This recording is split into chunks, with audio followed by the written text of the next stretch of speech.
that's 2020 wrapped, all wrapped up in a neat little fucking package.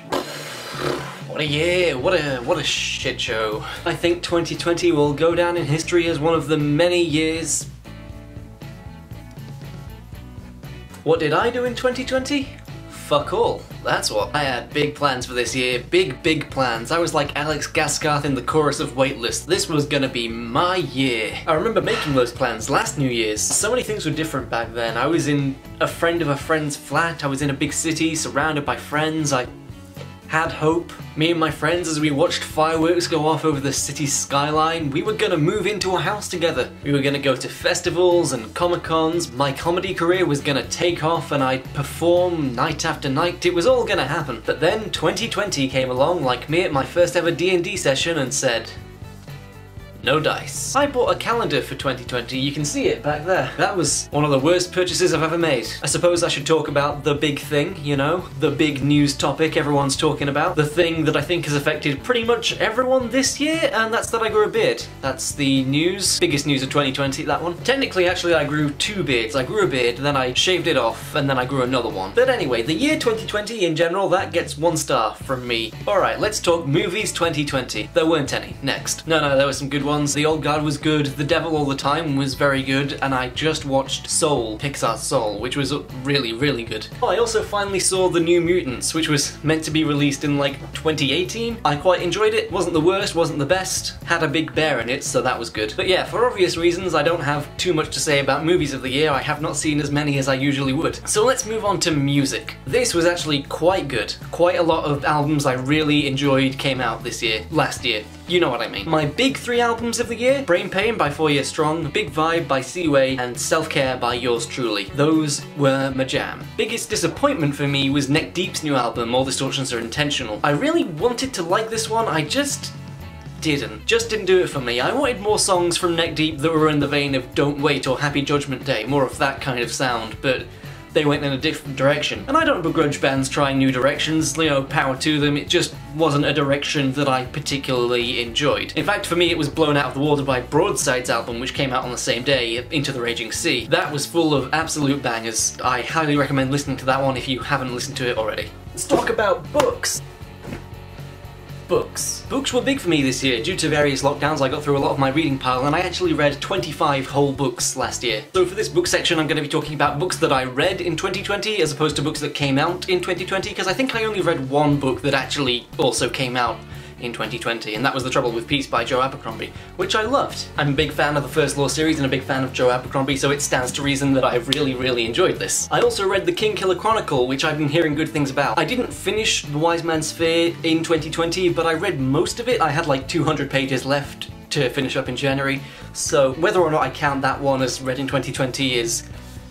it's a grey area. But I did really like this. I really like the magic system in it, and I think that is one of the coolest parts of this series. So it had its ups and downs for me. I liked the first book a lot more than I liked the second book. Now I expected to like the second book a lot more. In fact, just seeing the name The Wise Man's Fear on a book on a shelf was what first got me interested in the series. That is a really good book title. So I expected to like The Wise Man's Fear more than The Name of the Wind, but the opposite is in fact true. It sort of felt like Quoth was just picking up side quests as he went along, and I was reading the book at parts just going, plot? Can we please get back to the plot now? I think the series so far is strongest when Quoth is at the university, when he's got his friends and he's doing his magic lessons, and that is where the series really shines for me.